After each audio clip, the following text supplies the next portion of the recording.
Welcome to the Becoming Baby Ready podcast, your podcast for queer family planning. My name is Sam, and throughout this podcast, you'll hear me have conversations with professionals who work alongside people who want to start and grow their families, as well as parents of intentionally created families. Everyone I speak to identifies as being part of the 2S LGBTQIA+ community. This is your opportunity to learn answers to questions you didn't even know you had.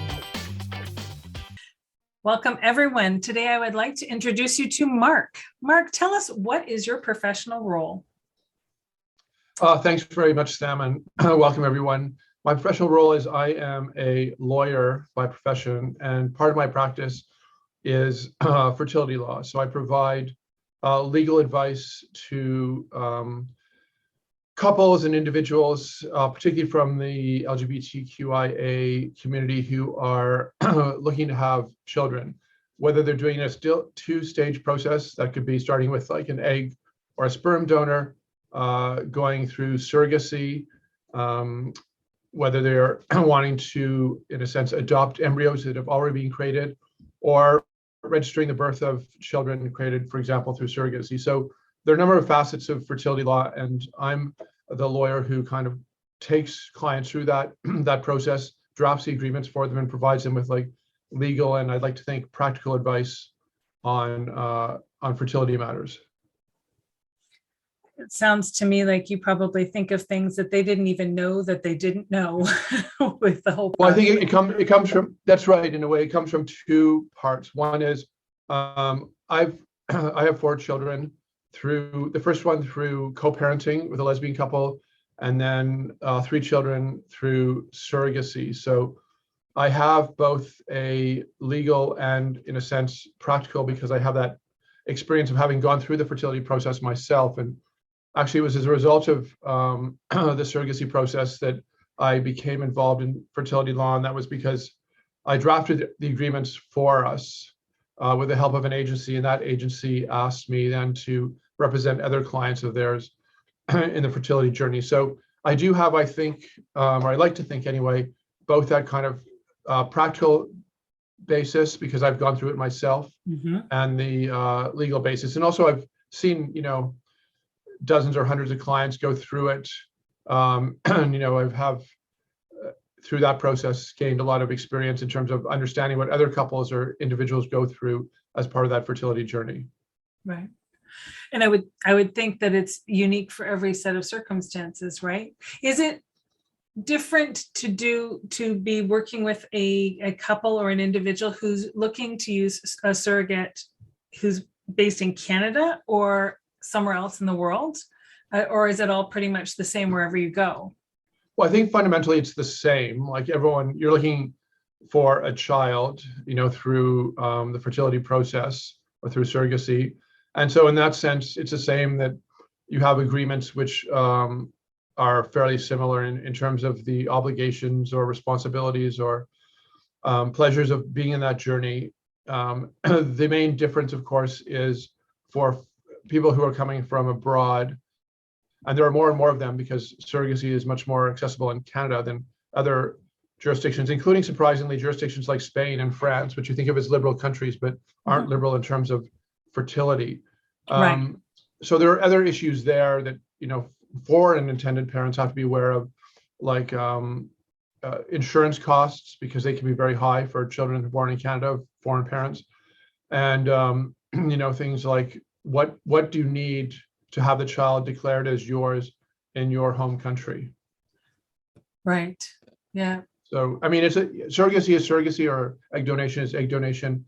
But yes, there are other factors to consider when you're coming in from another country. And in fact, for our first child versus surrogacy, she was born in the United States, and it was more expensive and complicated than I would have thought here. And we had an almost terrifying insurance issue when she was born. That was resolved. But I mean, these are things you have to consider when you're going out of, to a different country to have a child.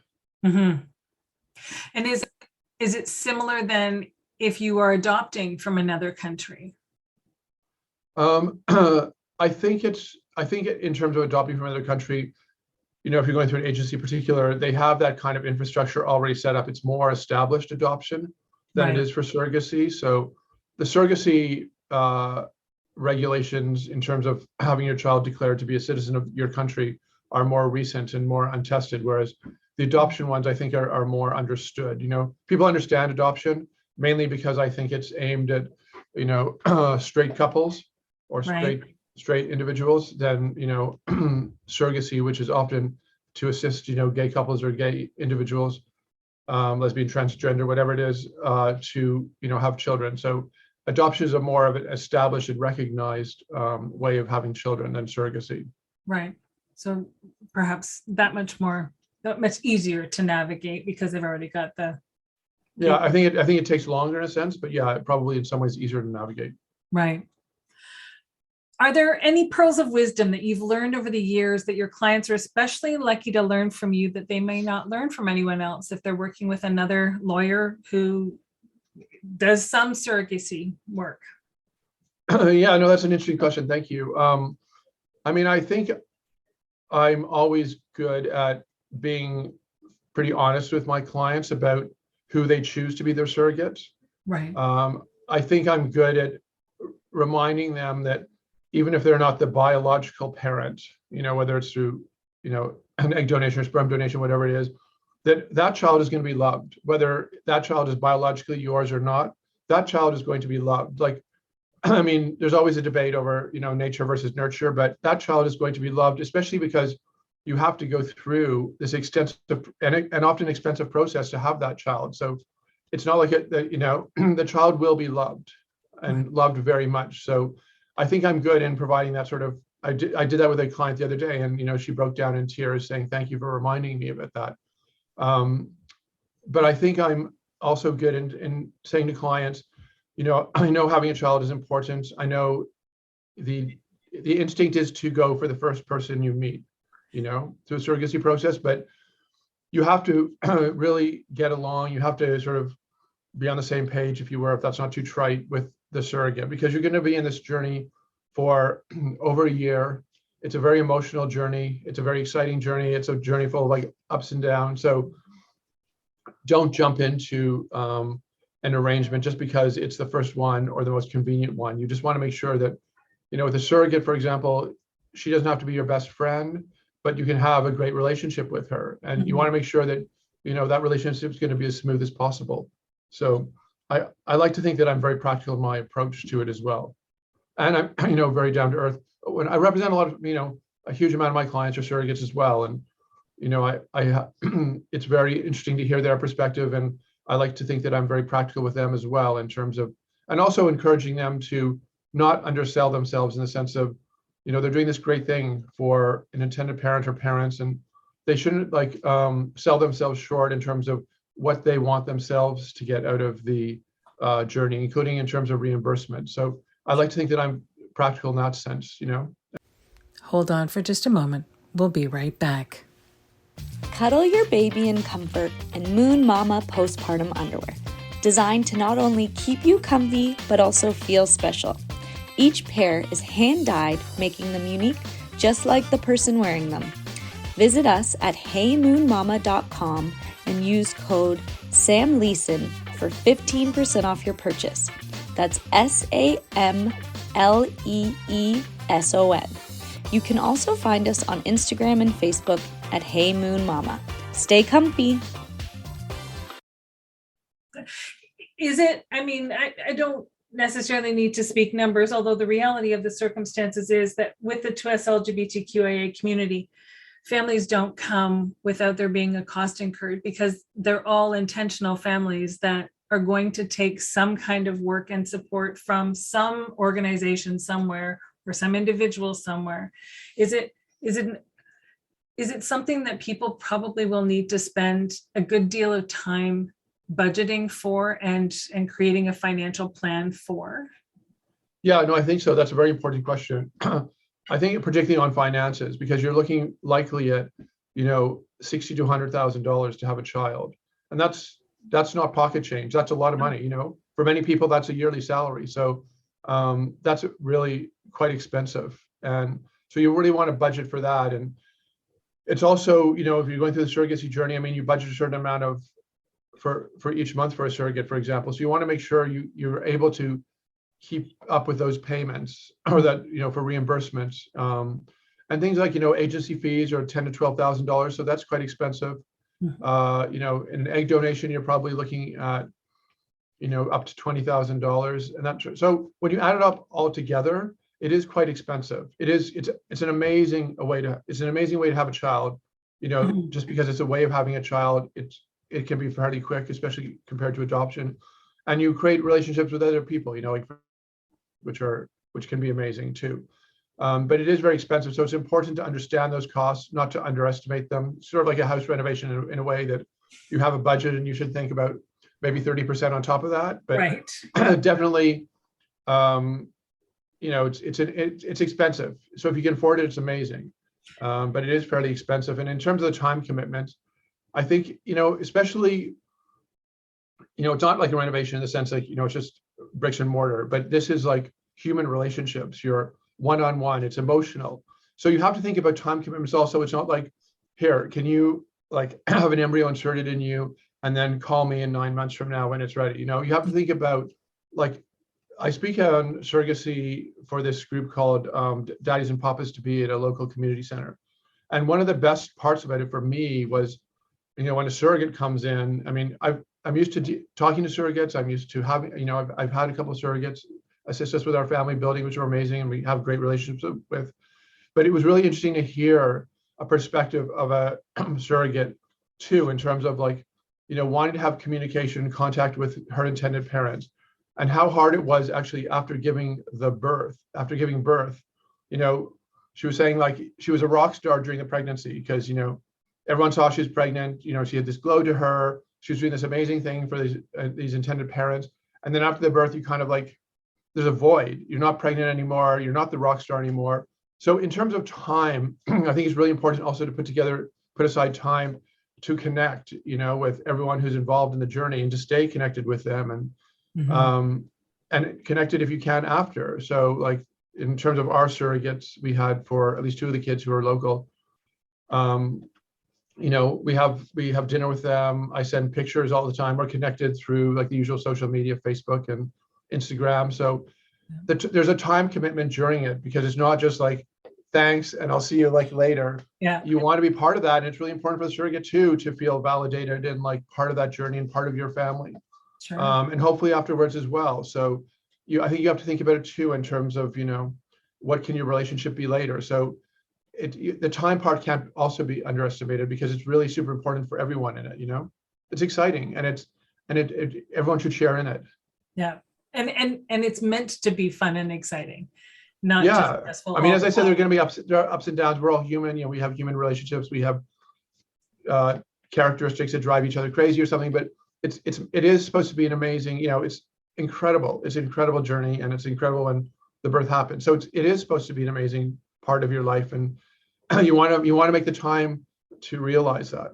Yeah, for sure. When you were starting your family and were thinking about starting your family, do you think that a platform like this would have been beneficial to you, to be able to provide you with some information or guidance? Or Yeah, no, absolutely. I mean, because there's so many misconceptions or ideas out there, for example, that like surrogacy is illegal, which is not. I mean, paying for surrogacy is illegal, but like reimbursing for surrogacy is not illegal. So it's not illegal to do. And I think, people just maybe hear about it and they don't really know about it. So I think this type of platform is amazing for people to become, to have all aspects of like parenting or birthing or whatever it is with respect to the LGBTQIA community. It's amazing. The more knowledge you have, the better when you're going into it. So I think it's a great, like the fact that you've got this platform going is amazing. Oh, well, thank you. I appreciate that. I just, I don't know what I don't know just yet in terms of all of this. And I'm excited about being able to unite people so that they can learn together. If listeners want to be able to contact you about finding out more about your services, what is the easiest way for them to do that? So I work at a law firm called DEVRY, DEVRY Smith. in Toronto. My number is 416-446-3329. So you can reach me there, or perhaps through you and your platform. But yeah, I mean, it's a great practice because it's great to connect with people who are, creating families, and it's so exciting for them. And I have to say, when I had my first child, she's now almost 20, it was kind of like pioneering, and you're sort of like, people were like, they didn't want to date you because they're like, oh, you have a child, you're not going to have any time for us. Yeah. And now with my younger friends, in all aspects, whether they be trans, gay, lesbian, whatever it is, it's like a big baby boom. Like a lot of my business now is through my friends, because everyone's having a baby now, and it's great. I mean, that would never have happened 20 years ago, but it's so exciting to see it happening now. And again, platforms like this are so great because they bring people to the realization you can have a family without stigma. You can have a family without, being able to do so sort of naturally, whatever it is. It's just, it's great because, and it widens acceptance of people having families through different means like fertility and everything. And that in itself is a great thing. It makes our society sort of more progressive and more, loving in a way, because we see how we can create families outside of that kind of heteronormative norm. Exactly. We're rich in our diversity. Yeah. And I mean, it's great too. My practice has been interesting too, in terms of like the number of trans clients I have, which have really opened my eyes into how you create a family outside of, I was a pioneer in one ways, but now there are other pioneers, and it's amazing to see and to experience that, and to also see it become, like almost, I hate to use the word normal, but just a part of our normal everyday life. Like everyone's creating a family, no matter what part they come from, and that's amazing. Yeah, it truly it's is. Not the exclusive preserve of certain people who have like different types of privilege. It's an amazing broadening of our societal values and the way we now raise our children. Yeah. The more we can do and provide and teach our own children how amazing and diverse the world can be, then the better the world that they grow up in and their peers. Yeah, no, absolutely. And we see that particularly with what's happening south of the border now. And like, we hope, I mean, there are different pockets, of course, there, but this platform is so important in like keeping that momentum going. That's the plan. We continue to educate so that everyone can be aware of what they have yet to learn. So I thank you so much for being here today. I appreciate you participating, and I will make sure that everyone knows exactly how to find you. All right. Thank you so much, Sam. I really appreciate it. Thank you. Thank you for joining me today on the Becoming Baby Ready podcast. If you have a story that you'd like to share, or someone who might, if you're a professional who works in the capacity of helping people start and grow their families, and you identify as being a part of the 2S LGBTQIA+ community yourself, then please don't hesitate to reach out. We always have room for more stories to share, and there's always more learning to do.